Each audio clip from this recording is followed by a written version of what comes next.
everyone, Arabelle here with Chic, Innovator. I am so excited to introduce to you my next guest. She is a very good friend of mine, Claudia Romo Edelman. She is very influential, a leader who is changing the narrative of Latinos with data-driven analysis, not just for the US, but on a global level. Claudia has worked for organizations such as the Executive Office of the Secretary General of the United Nations and running global advocacy for UNICEF. And she has received many honors and many awards, such as multiple years for Latino Leaders Magazine, 100 Latinas, and also made the list for Time Magazine's Latino Leaders, 2024. Today, she is founder and CEO of Hispanic Star, founder of We Are All Human Foundation, and host of A La Latina Podcast. Her life has been filled with many triumphs, and she has led a remarkable life. And I can't wait to share with you this episode. So are you ready to meet Claudia? Here we go. You're watching Chic Innovator. Stay tuned for fascinating topics, fascinating people that have style and are innovative.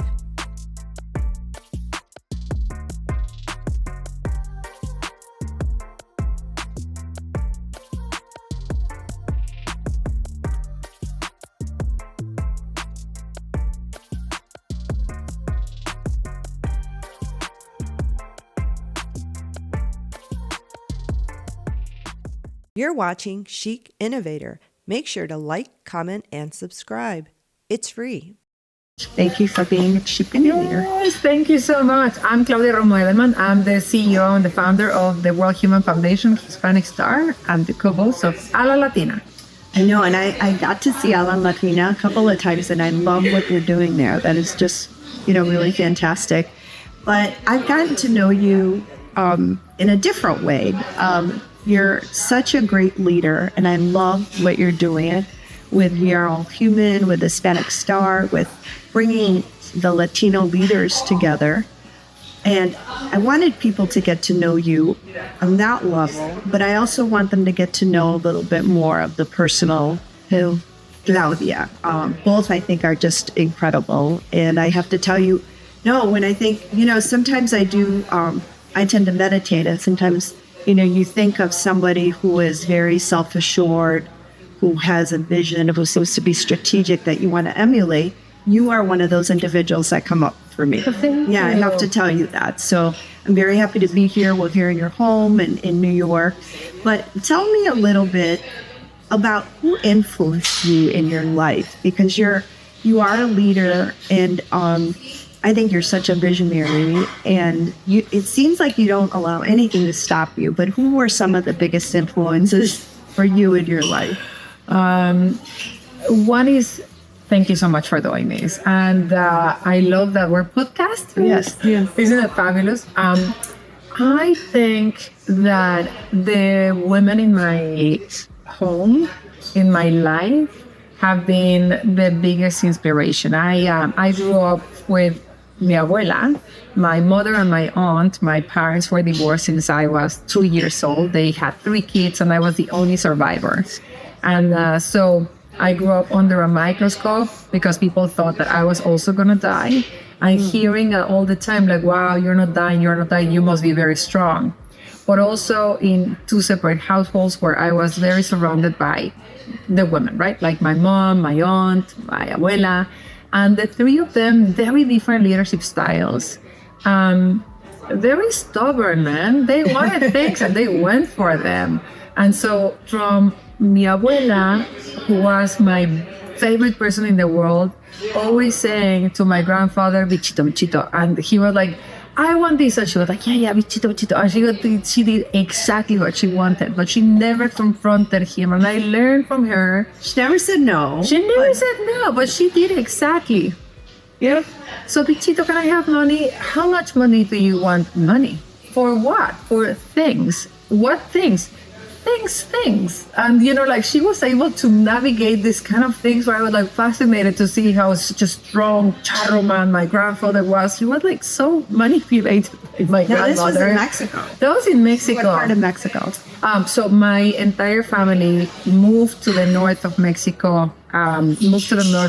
So we're original from the center of Mexico, but we're norteños. So we lived in the north of Mexico in Baja. Oh, in Baja. In Baja. If I have family in Chihuahua and so on. But pretty much, I think that my 3 role models, my mother, my aunt, my grandmother, very different leadership styles, all of them pretty much fighting a time in which they were not supposed to be leading and doing what they wanted, but they did it nevertheless. From my mother changing professions a couple of times, from basketball player to an economist, and at some point she decided she wanted to be an actress. How do you start being an actress when you're 40 and you're a single mom and so on? And a great actress. I mean, she was a great actress. She died being one of the greatest actresses in Mexico, with all the love of her audience, as she would say.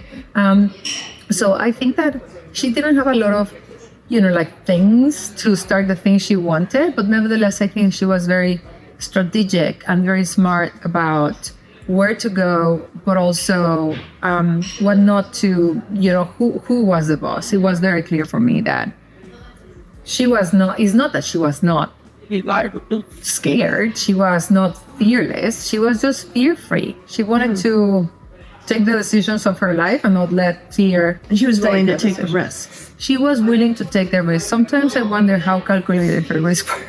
But in a way, but I do think that for us as Latinas, if there is one thing that unites us, is our desire to progress, but also the fears we face. No matter where you are, we're scared of not being accepted, of our accent, of, in a way, there's fears that we share that also move us. So for me, having that lesson from my mom helps me to understand that I don't want fear to be driving my life, but that I don't have all the resources, and the problems I'm trying to solve are so big that you really need to be laser focused on the 1 or 2 things that you can really try and make change for. And from your aunt, what did you learn from her? So she is my only one.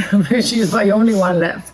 And I still learn a lot from her. She, very different model. My mom got, divorced, had 3 kids. 2 of them died. A drama of her life. My aunt decided she wanted to be in a very calm life and married.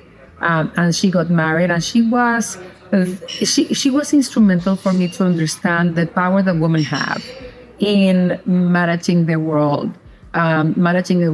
one family at a time, one thing at a time.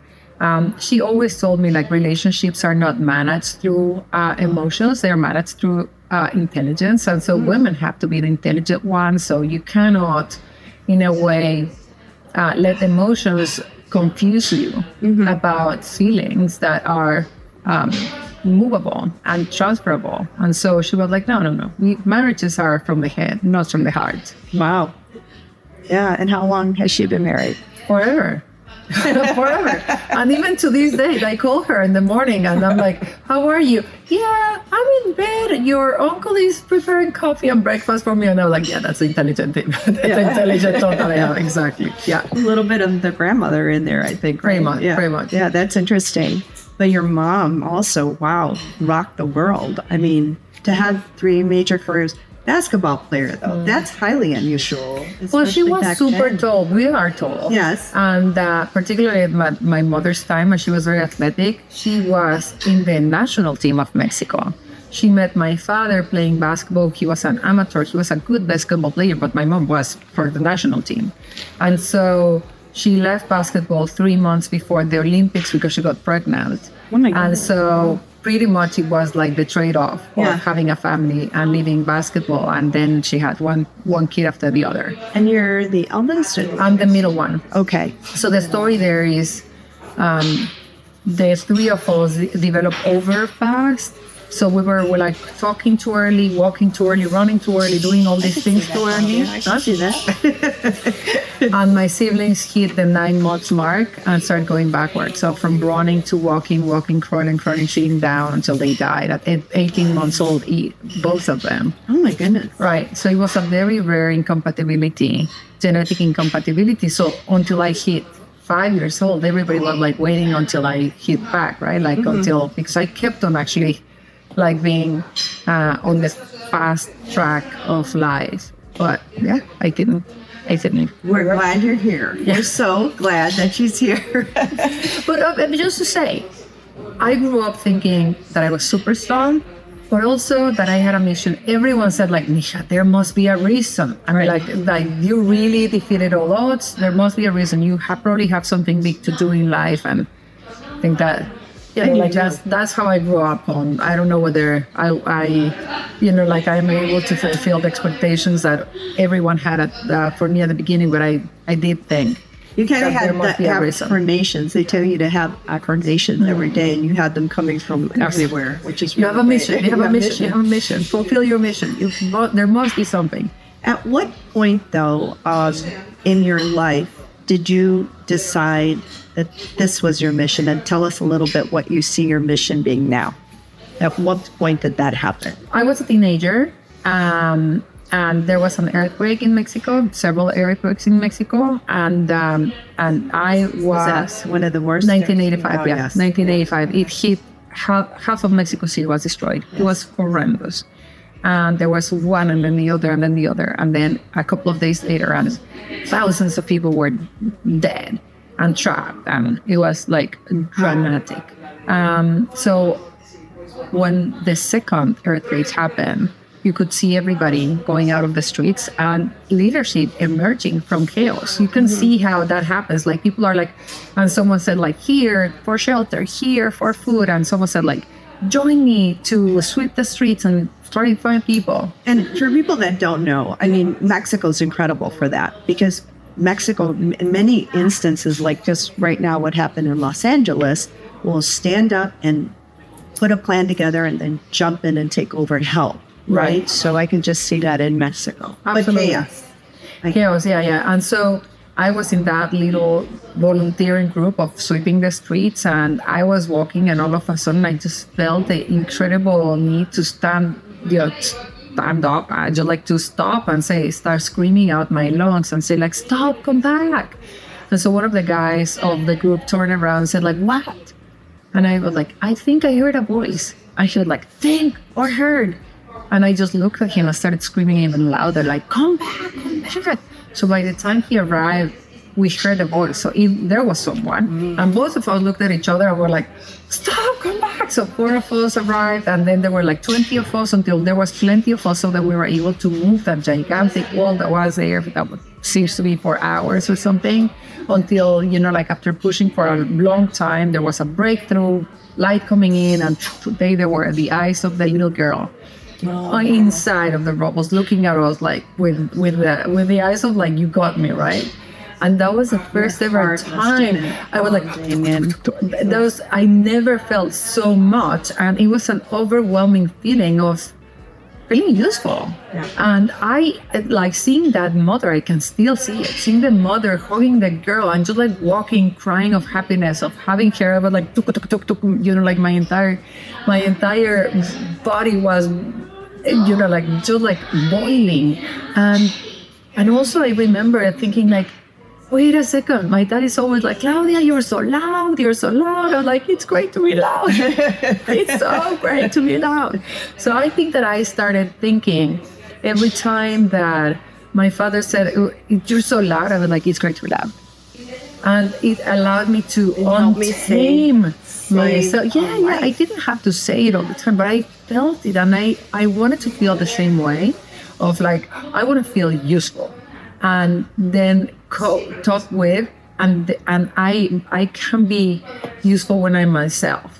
And so that was a combo that drove me for 25 years, 30 years, something I'm humanitarian work it. And that's what directed you then. Yeah. Purpose. You felt like you had found your purpose. Yeah, that's it. I've never done anything else my entire life. Same wine, different bottle. Well, But you're doing quite a bit now that I think is very moving. But, you know, I'm curious at that point also, because in Mexico, there's a saying, you know, with regards to women speaking. I don't know if you want to share that with us, that we shouldn't speak. We look, you know, prettier. Calladita te ves más bonita. Yeah. Yeah. Well, I didn't have that from again, you know, like I was surrounded by strong women that were my role model. The second piece is that there's so much, I mean, like I was very early on, very fortunate to find what I was good at, which was to draw the attention of people to things that they didn't see. Like the girl in the building, and then I was like able to create campaigns that people followed, but like that's the goal. We should all try to have a world where people don't smoke, or you know, like let's try. And people agreed and followed. And I was like, okay, great, let's do it. Good. Yeah.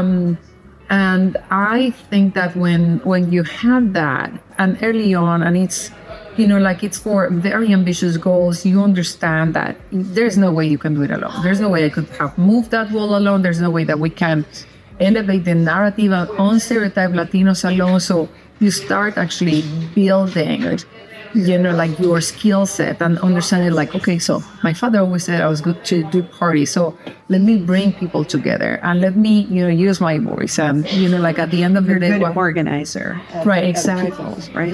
And so that's where, when I say I've been doing that all my life, is pretty much because I've been fortunate enough to be able to mobilize companies, industries, countries, and now I'm trying to do the same for our community. It's the first time in my life which this is personal. I don't think that it is normal that Latinos are so powerful, but we feel this weak, and that we are so big and people see us this small. So we have a perception crisis, and I'm determined to try to solve it. I love that. No, and thank you for doing that. And I'm very happy to be there and support you in any way that I can to do that, because I feel it's been part of my mission as well. You know, from a very young age, my dad was kind of the one that always never thought of gender. I have a sister that's older than I am and myself, but there was never a gender difference. In his mind, you could always be successful. No matter what you are, you could always be well educated, but you also had to give back to your communities, and you had to, in some way or another, lead where you can, where is the right thing. And so I love seeing that, because you're not doing it on a U.S. basis, you're doing it on a global level. And I think that is so important for all of us, right? And you're doing it in a way that elevates.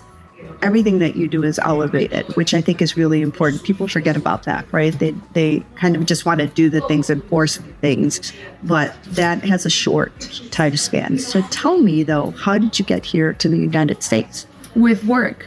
So I, at some point, someone in my previous life saw that I was good at putting master plans and that I was able to mobilize. And so for the last couple of decades, I'm gonna say, I've been moved around like the way that you move a plant in the furniture to the decoration. So I've been going from one job to the other after launching big campaigns.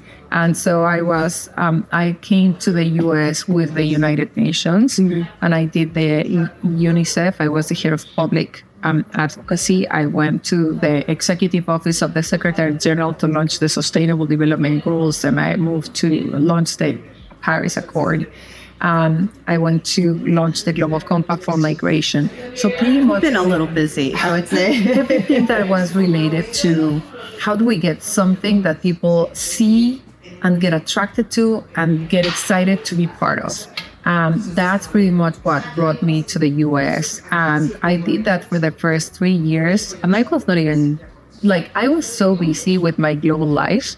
I never, ever realized that I was in the US. I could have been anywhere, right? I was just working on that space. But then I went every day to a coffee place, every day across the street on my way to the United Nations. I went to this place and the barista was a Latino. And I was like, hola, buenos días, ¿qué tal? And he would respond to me in English. And I was like, friend, o sea, I can smell Puebla from here. You're Mexican. Me too. I mean, like, let's talk. And don't you speak Spanish, or why do you? So he saw me and ran away every day. And I'm like, ¿qué te pasa? No, he didn't. He didn't want to. He didn't want to be confronted. Exactly. Spanish, yes. He didn't want me to confront him about why are you hiding your Latinidad. And that guy, along with the now chair of my board, Jose Luis Prado, started inserting a curiosity in me about what is this Hispanic thing that I'm going to be part of. And then I got married to an American. I was like, okay, so this is it. This is becoming home. And so I started looking at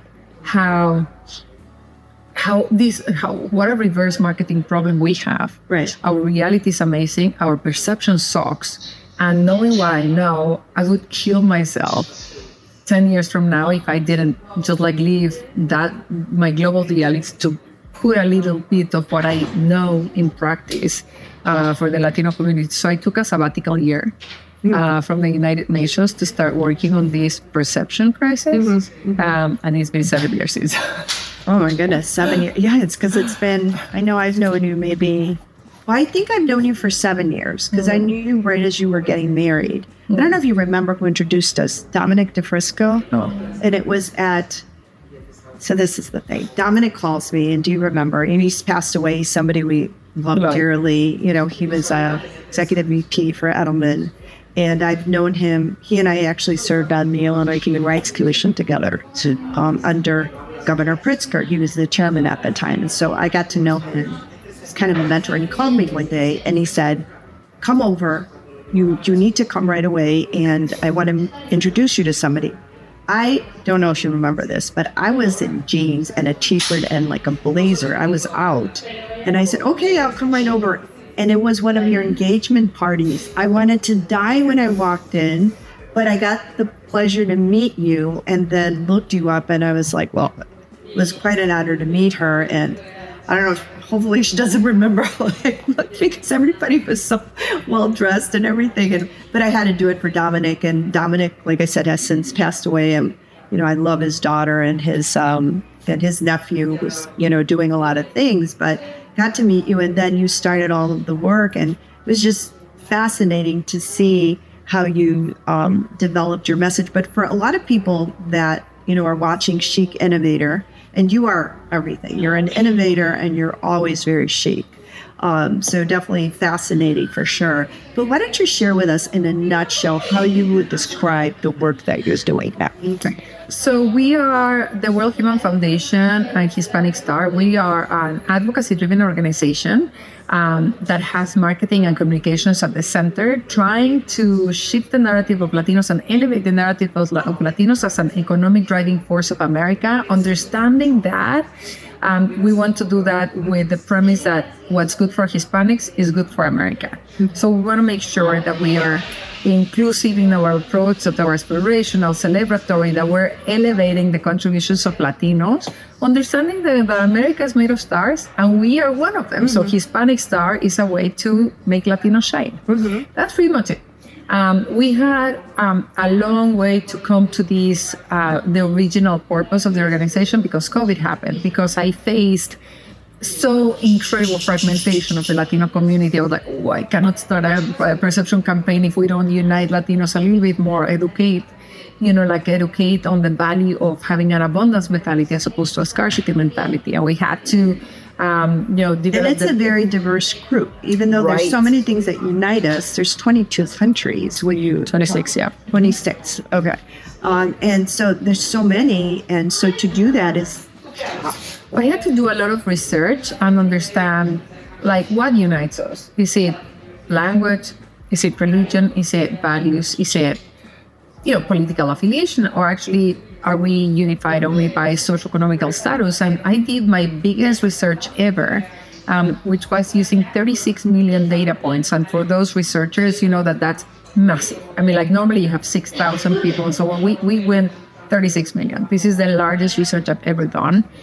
And, 36 million. Wow. And so what we saw was quite fascinating, which is if you look at the data this way, like two-dimensional, you see the differences. You see people from Chicago are different from Los Angeles, different from this, Cubans, like different than Mexicans, different than this. But if you start looking at the data, how the data moves, all of us move and walk one single direction. We're all in the same. It's like, imagine if this would be an army, we're marching exactly at the same pace, which is going towards progress, towards the American dream. If there's one thing that all of us want, is to be better.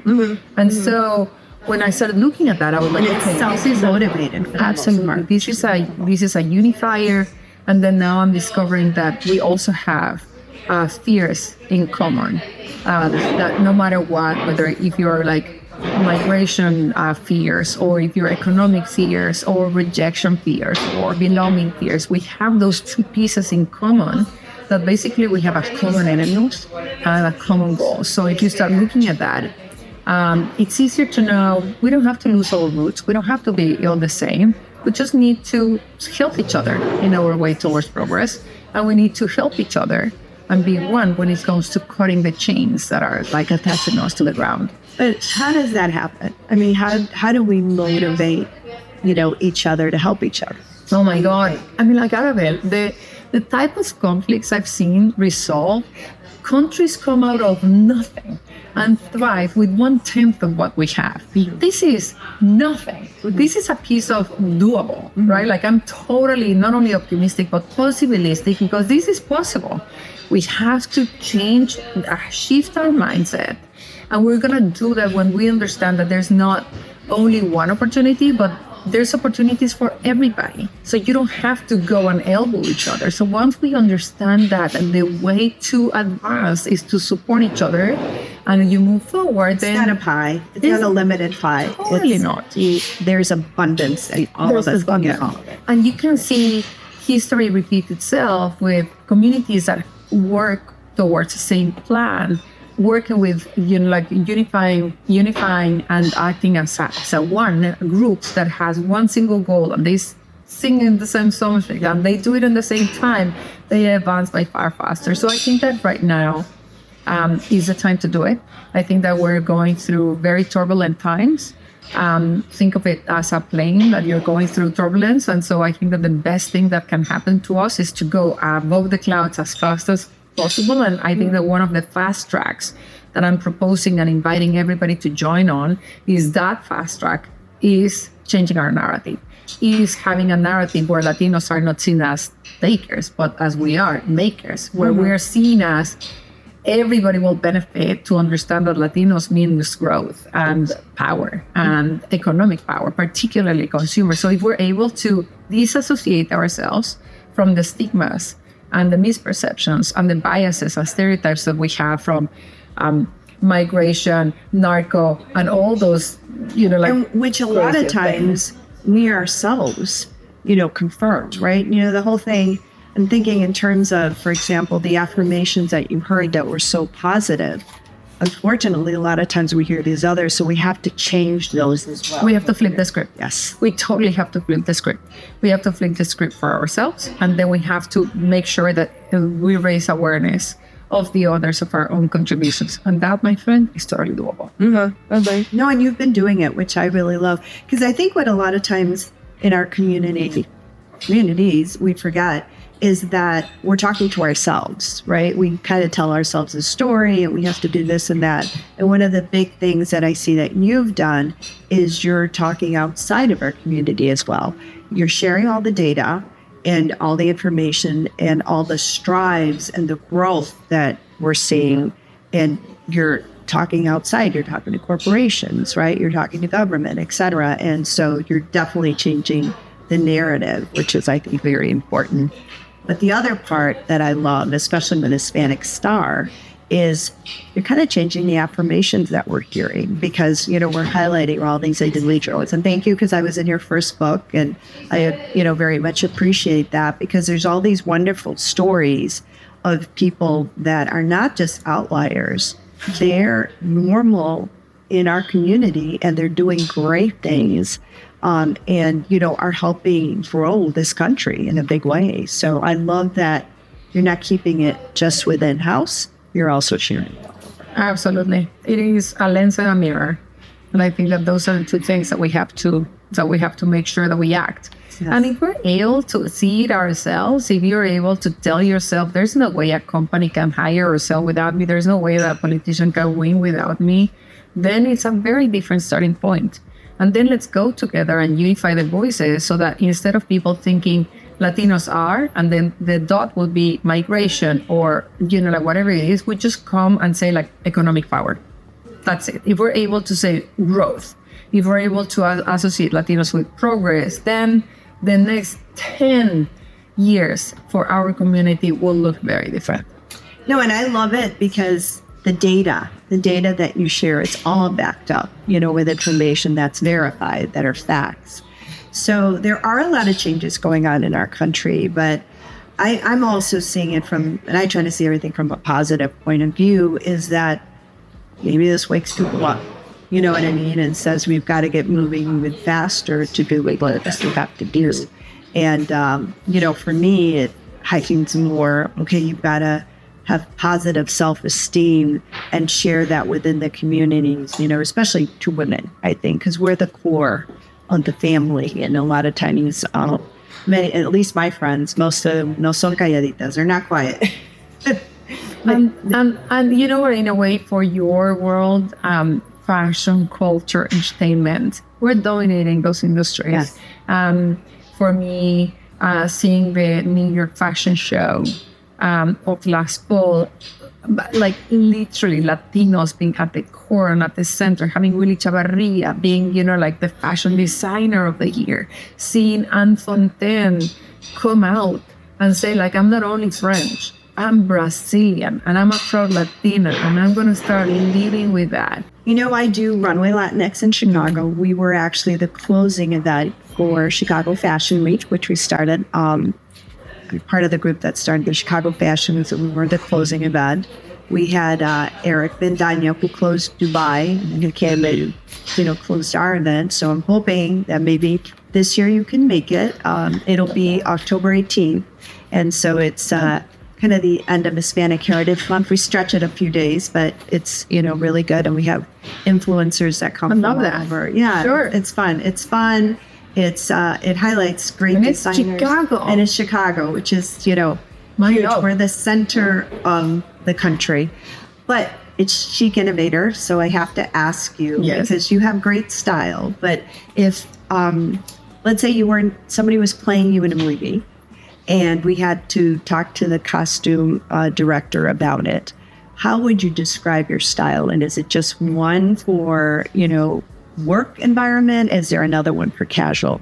Or two, how would you describe it? So I would say that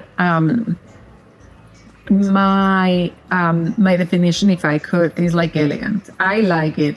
I also am super tall, so it's hard not to look elegant if you're like 6 feet tall, regardless of whether you're wearing jeans or whatever.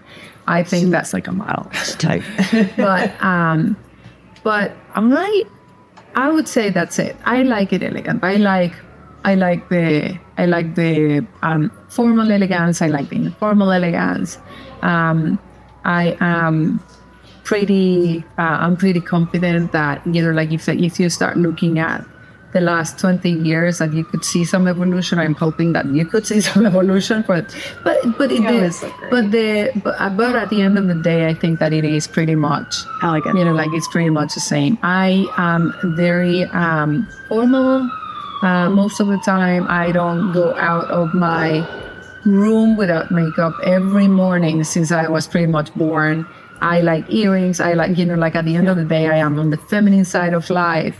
Tell me, do you have one or two pieces that are, your kind of go-to that you just love? I love my shoes. Okay. I'm a shoe fetish, 1,000%. So I do pay attention. Beauty or comfort? No. Like comfort. I'm not sure. And I have seen you like all day. Yeah. In the heels and beautiful shoes. That is true. No. Shoes, no. I do actually surrender because now, with my current husband, I have to, moderate the height of my heels.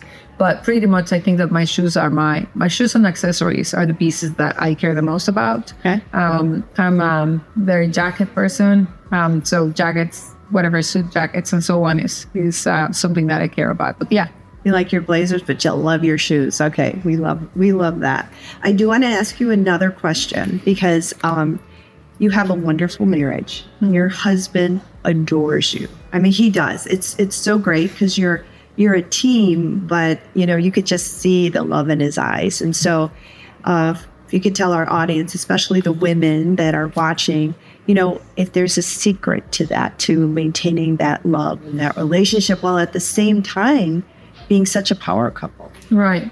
Well, I'm not sure that he would say that we're such a power couple, because at the end of the day, he does expect to have admiration and respect for the professional women that he's married. But at the end of the day, I think that the secret of every marriage is also to play the role that you want to play. And I want to be the woman in my marriage, and I want to be the wife in my marriage. So I put that first. So if I have to choose between the professional Claudia or the wise Claudia, I'm always going to put that wise Claudia first when I'm with Richard. Okay. Which means, do I get to share everything professional? No. Because there's many more things that define me in my marriage than work only. And I think that's something I learned, in the last, since my first marriage, where, at the end of the day, you can be modular and so on. I think that for us, it also works that we have so many common interests. We love exercising together. We love our family. So that those two elements alone eat up so much of our time. That we care and prioritize and what gives us energy. We love the world. We love talking to people and seeing people and being excited about relationships. So having the different jobs that we both have are really great.